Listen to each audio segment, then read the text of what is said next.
အားလုံးပဲမင်္ဂလာပါရှင် Blossom English ကနေကြိုဆိုပါရစေ။ဒီနေ့မှာတော့ email ပို့ရမှာပဲဖြစ်ဖြစ်နေ့စဉ်စကားပြောမှာပဲဖြစ်ဖြစ်အသုံးပြုနိုင်ပြီးတော့အမှားလည်းများကြတဲ့ expression လေးတစ်ခုအကြောင်းကိုမျှဝေပေးချင်ပါတယ်။အဲ့ဒါကတော့ look forward to ဖြစ်ပါတယ်။ look forward to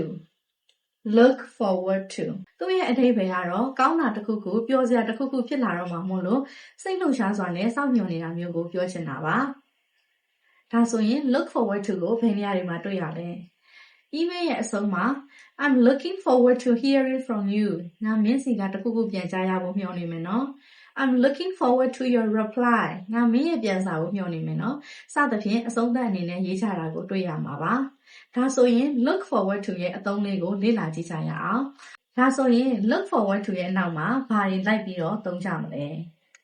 ပထမအဆုံးအနေနဲ့look forward to ရဲ့အနောက်မှာ noun ကိုအသုံးပြုနိုင်ပါတယ် I'm looking forward to your reply မင်းရဲ့ပြန်စာကိုမျှော်နေမယ်ဒီနေရာမှာ reply သည် noun ဖြစ်ပါတယ်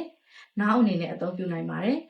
နောက်ထပ်ဥပမာအနေနဲ့ I'm looking forward to my summer vacation ငါနွေရာသီပိတ်ရက်တွေကိုမျှော်နေတယ် my summer vacation အစားတခြား noun ဒါမှမဟုတ်ရင် noun phrase တွေကိုထည့်သွင်းအသုံးပြုနိုင်ပါတယ်နောက်ထပ် look forward to ရဲ့အနောက်မှာဘာလိုက်လို့ရလဲဆိုရင်တော့ gerund ဖြစ်ပါတယ် gerund ဆိုတာကတော့ verb ကို ing အနေနဲ့အသုံးပြုတာဖြစ်ပါတယ် I'm looking forward to hearing from you ဒါဆိုရင်တော့မင်းစီကငါတခုခုပြန်ကြားရဖို့မျှော်နေမယ် hearing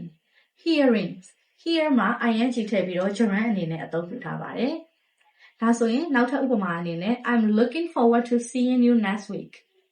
I'm looking forward to seeing you next week ဒီနေရာမှာအမှားများကြတာကတော့ to ကို preposition အနေနဲ့ထင်နေကြတာဖြစ်ပါတယ် to သည် look forward to ဆိုတဲ့ expression တစ်ခုလုံးရဲ့တစ်စိတ်တစ်ပိုင်းဖြစ်တဲ့အတွက်ကြောင့်သူ့ရဲ့နောက်မှာ infinitive မလိုက်ပါဘူးများသောအားဖြင့် learners တချို့က I am looking forward to see you next week ဆိုပြီးတော့ see ဆိုပြီးတော့ infinitive verb ကိုလိုက်လေ့ရှိကြပါတယ်တကယ်တော့ဖြစ်ကမှာက I'm looking forward to seeing you next week gerund ပုံစံနဲ့အသုံးပြုပေးရမှာဖြစ်ပါတယ်ကဲဒါဆိုရင်တော့ look forward to ရဲ့အသုံးနဲ့ဘယ်နေရာတွေမှာသုံးရလဲဆိုတာကိုရှင်းရှင်းလင်းလင်းနားလည်သွားကြမယ်လို့ထင်ပါတယ် So what are you looking forward to? Drop your comment. Bye bye.